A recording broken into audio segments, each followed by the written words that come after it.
Good afternoon, everyone. I hope that you had a fantastic weekend and that you're doing good today.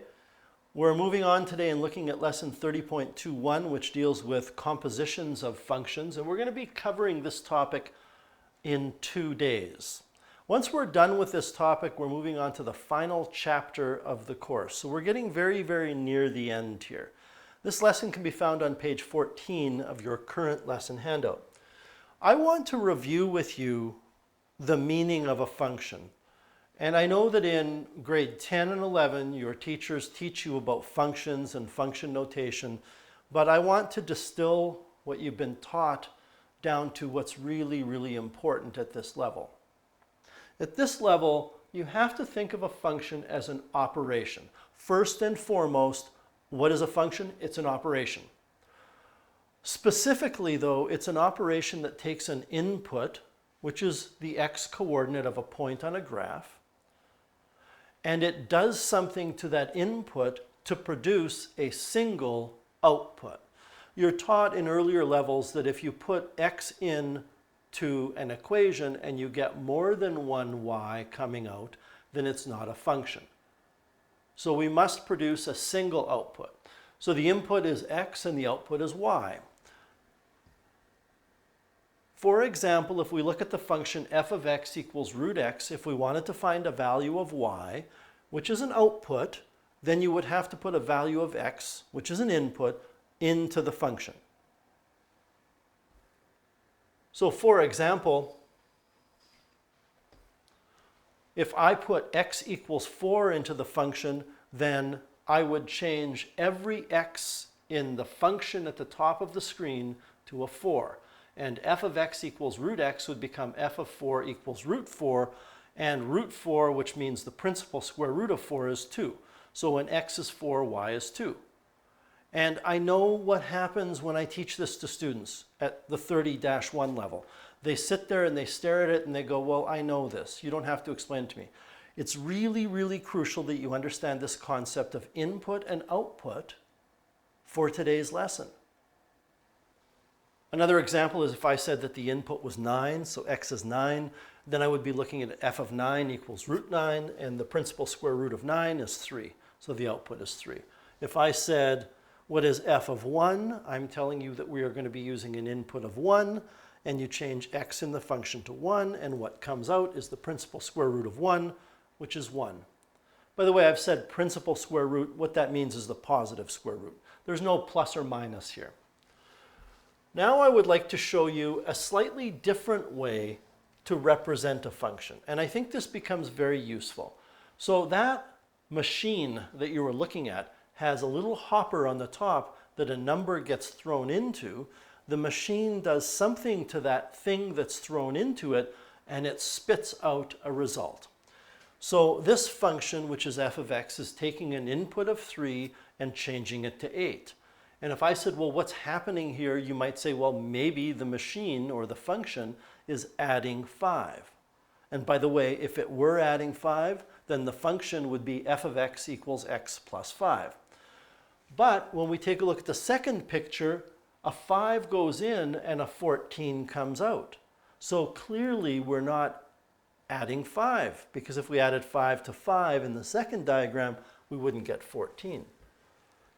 If I put in -6, it turns out you get -19. Now the purpose of this is not for you to try to figure out what the function is. The purpose of this is to get you to visualize that a function in general takes an input and does something to it. And it turns out that what's happening here is the number that's going in is being tripled, and then you are subtracting 1. If we take 3 and triple it, we get 9. And when you subtract 1 from 9, you get 8. If you take 5 and triple it, you get 15. And when you subtract 1 from 15, you get 14. When you triple -6, you get -18. And when you subtract 1 from -18, you get -19. So if we are asked to complete the remainder of these, then what we have to do is triple the input and subtract 1. When I triple 9, I get 27. If I subtract 1, I get 26. When I triple negative 4, I get negative 12. If I subtract 1, I get negative 13. And the last diagram is the important one. It's telling us what the function is. When I triple x, I get 3x. And when I subtract 1, I get 3x minus 1. That means the function that I'm representing with these weird diagrams is f of x equals 3x minus 1. And all that means is that whatever goes in for x gets tripled and you subtract 1. Again, I'm changing this idea of what a function is to something else to help you out. This is important in your understanding of compositions of functions, which we still have not gotten to yet. So what is a composite function or a composition of functions? A composite function is a function where you have two functions working together and the output of one function turns into the input of the second function. So the output of one function becomes the input of the next function. For example, if I had a function f, and this is not in your note package, I just threw this up here, and the function f is subtract 3 from the input. That's the function. And I have a second function, g, and g is going to take the input and square the function. This diagram you're looking at here represents a composite function whose result is found by taking the output of f and putting it into g to find the output. So for example, if I pick a number, 7, and I throw it into f, when I subtract 3 from 7, I get 4. When 4 goes into g, which is the squaring of its input, I get 16. In other words, when you put 7 into the composite function, 16 comes out. And you could try this with other numbers. Now, before we go on, let's swap the order of these two functions. So let's look at the composite function now that's the result of taking the output of g and putting it in as an input in f. Now, when we had it the other way around, I used an original input of 7. Let's see what happens if I put an original input of 7 in here. When I square the output, I get 49. And when I put 49 in the second function, I subtract 3 from it, I get 46. And the first thing that I want to highlight to you today is that the order in which you compose a function from more than two functions changes the result. When I say compose, I'm talking about a composition. I'm talking about putting the output of one into another. Now let's take a look at a warm-up. What's going on in these functions? So now I've got the same deal that we had to begin with, but now I have two functions. So 0 goes into g, 1 comes out, 1 goes into f, 1 comes out. When you look at the second diagram, 2 goes into g, 9 comes out, 9 goes into f, 81 comes out. I think most of you looking at these will figure out that what's happening in f is you are squaring the input. Going back to the first couple of diagrams, when I square 1, I get 1. When I square 9, I get 81. When I square negative 11, I get 121. Just to keep your brain sharp, you can give a little bit of thought to what it is that's happening here in G. What's happening in G is that you are quadrupling the input and then adding 1. When I take 0, which is the original input in the first diagram, and I multiply by 4, I get 0. When I add 1 to that, I get 1, which is the output of G. If you try that with the input of G in the second diagram, when you take 2 and multiply it by 4, you get 8, and then you add 1, that would give you 9. See if that works here. If I take negative 3 and I multiply by 4, negative 3 times 4 is negative 12. Negative 12 plus 1 gives you negative 11. So we're pretty sure we know what's going on here with g of x. G of x is multiplying by 4 and adding 1. F of x is squaring. So 3 goes in. I multiply 3 by 4 and add 1 because we're dealing with g. 3 times 4 is 12, plus 1 is 13. And f of x is squaring it, so when I square 13, I get 169. In the last example on this page, I take 10 multiplied by 4 and get 40, add 1 and get 41. And when I square 41, I get 1681.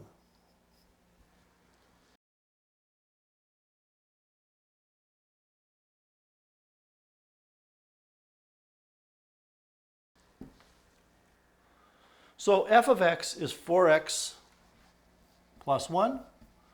G of x is x squared. So now what you're asked to do is write the equation of a single function, which we're going to call h of x, that converts the first input into the second output. So we're not looking necessarily at the pieces. What we're interested in is the relationship between h of x and x in what I've just written. Well, x goes into g of x, and g of x spits out 4x plus 1.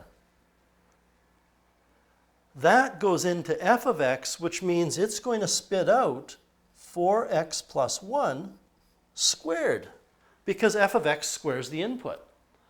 And that means that h of x is 4x plus 1 squared. And you could certainly write that as h of x equals 16x squared plus 8x plus 1. So what I've done there is I've taken 4x plus 1 and multiplied by 4x plus 1 and FOILed it out.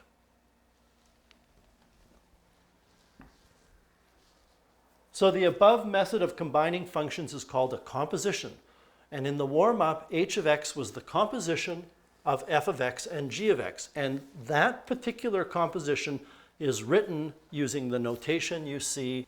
This is pronounced f of g of x, and this is pronounced f of g of x, but they mean the same thing. What they mean is g of x goes in to f. If I said find f of 3, you would put 3 in to f. If I said to you what is f of pi, you would put pi in to f. So f of g of x means g of x goes in to f. So this is the composition of two functions. F of g of x is a new function that's found by substituting g into f. All right, so an example to illustrate this a little bit further. If I had f of x equals 3x minus 2 and g of x equals x plus 5, and I said to you, what is f of g of x? The very first thing you need to know is what that means. It means that we are going to take f of g of x. So what does f of g of x mean? Well, if I said to you find f of 9, you would write 3 times 9 minus 2. And you would figure out what that is. I don't care what that number is equal to. The point is that f of 9 is telling you there is an input of 9, so you change all of the x's to 9 to calculate an output. If I said to you, what is f of negative 5? That's saying the input is negative 5, so you would change the x to negative 5 in the function, and you would calculate what that is. And what that means is that if I want to know what f of g of x is, then I'm going to take g of x and put it in for x in the function f and get 3 times g of x minus 2. But g of x is x minus 5. So now we have 3 times x minus 5 minus 2. We can simplify that by distributing that 3. When I multiply 3 by x, I get 3x. When I multiply 3 by 5, I get 15. So f of g of x happens to be 3x plus 13. So to get some further practice with this idea, we're now asked to find g of f of x.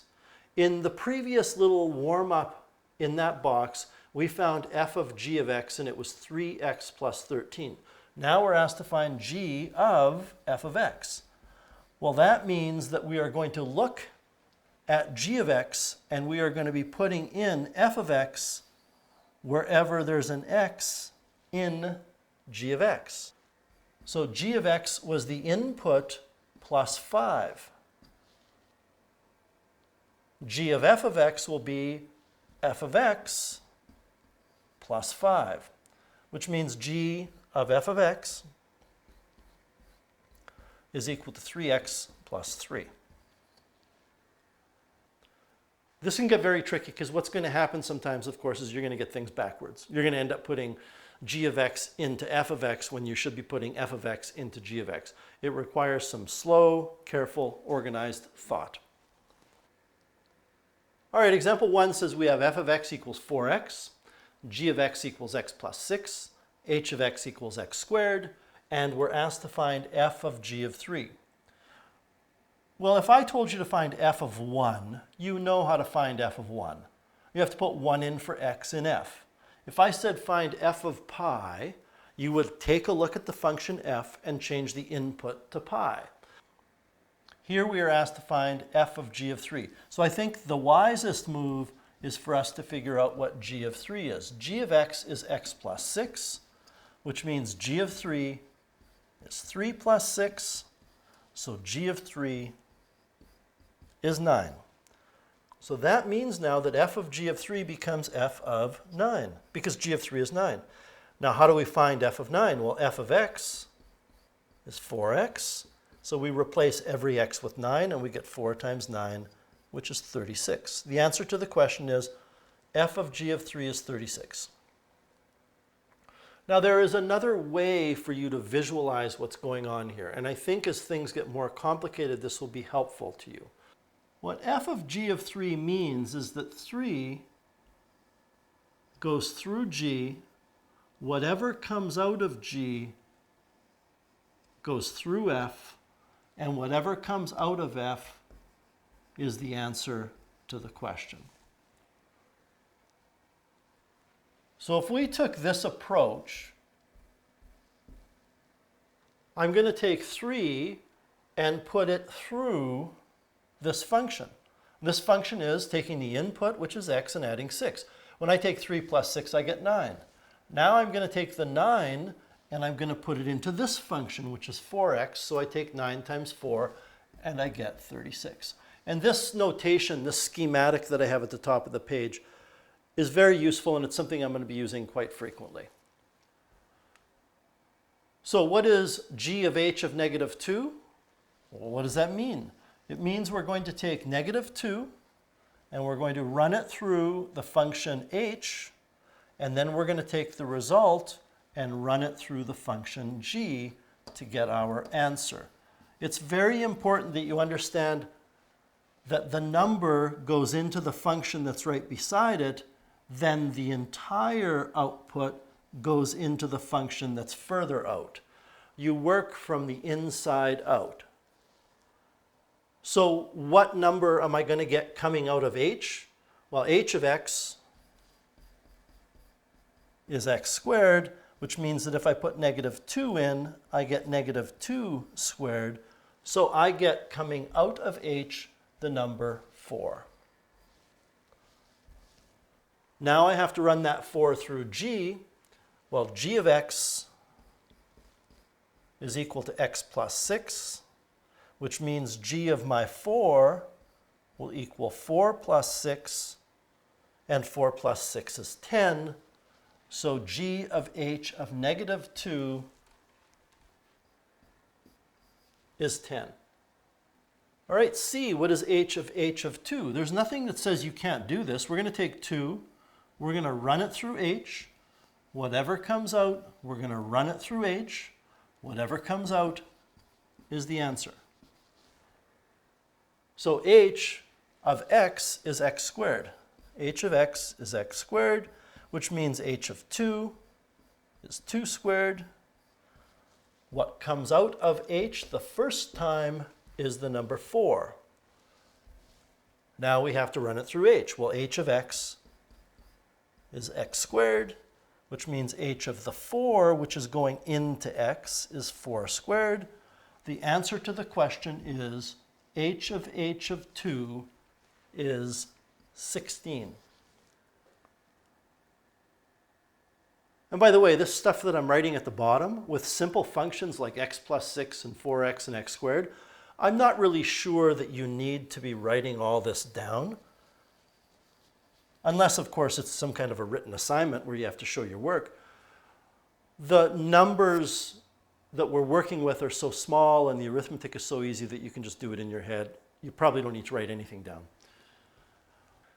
Number 2, consider the functions f of x equals root x minus 1 and g of x equals x squared. What is the equation of the function f of g of x? You will notice probably that when I just pronounced this, I didn't say f of g of x. When I see this, my brain immediately says f of g of x.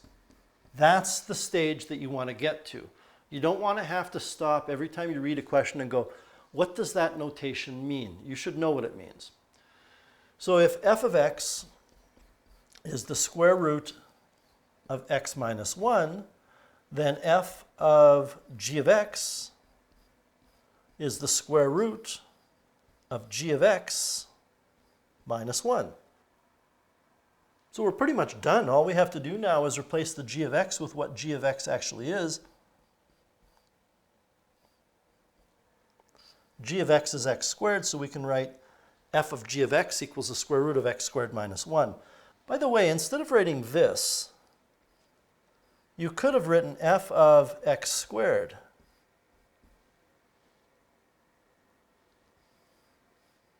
And gotten to the answer pretty much immediately. So you didn't have to write f of g of x. You could have said, since g of x is x squared, f of g of x is f of x squared.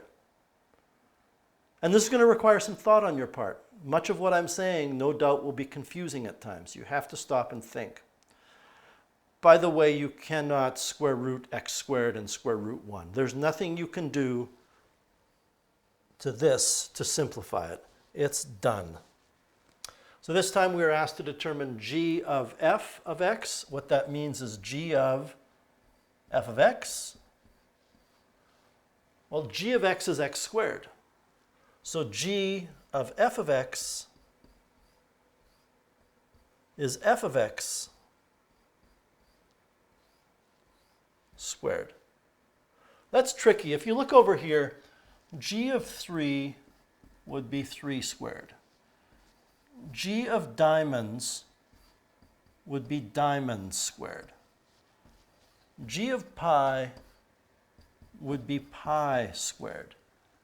So g of f of x would be f of x squared. F of x is the square root of x minus 1. So we end up with g of f of x,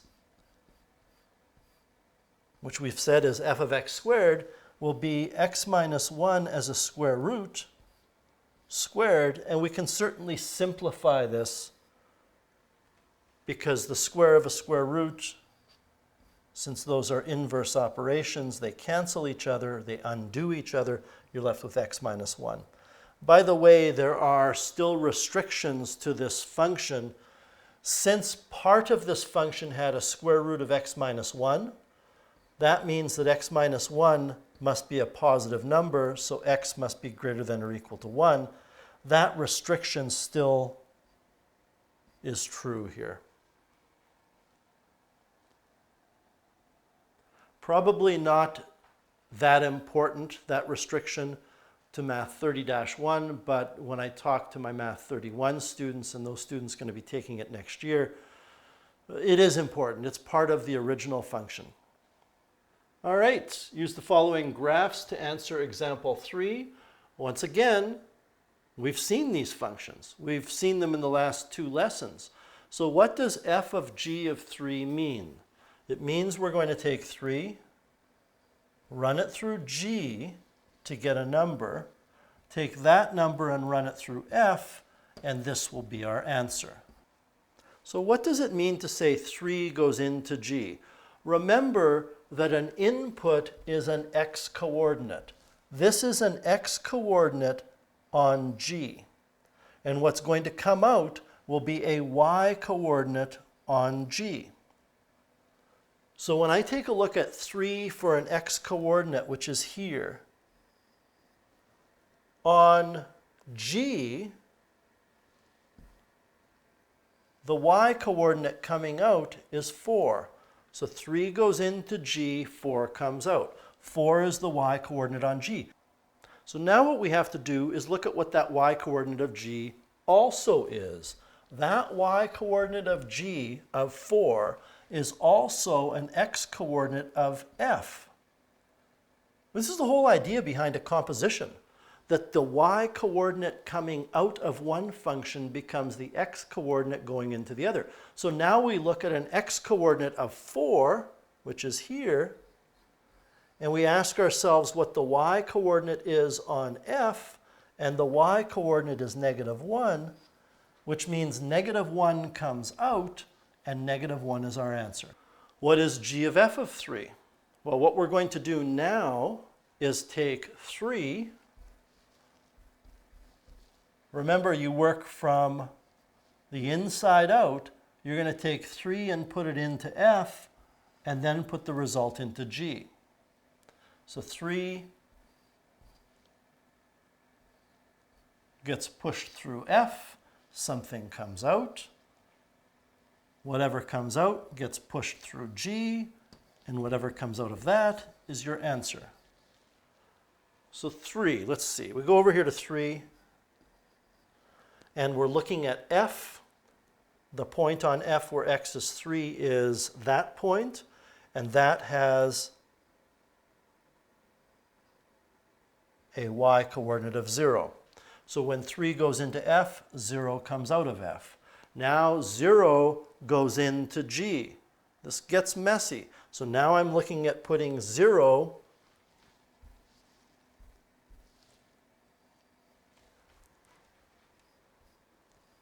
in, but I'm looking at g. Well, it turns out it doesn't really matter because it's a common point to f and g.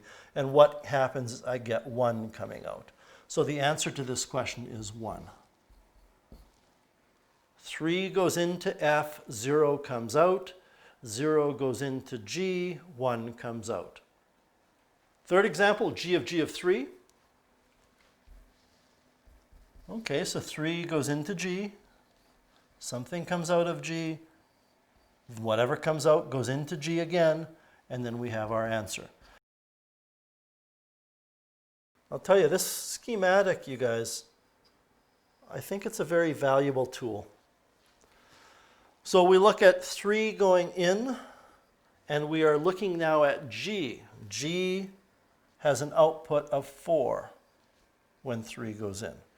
Now what I do is that output, which is 4, the output of g, becomes the input of g. Well, here's 4 as an input, and here's the point on g, and you can see that the output the second time is 5. So g of 3 is 5. If you put 3 in for g, you get 4 coming out. When you put that 4 back into g, you get 5 coming out. And the last example, f of g of -6.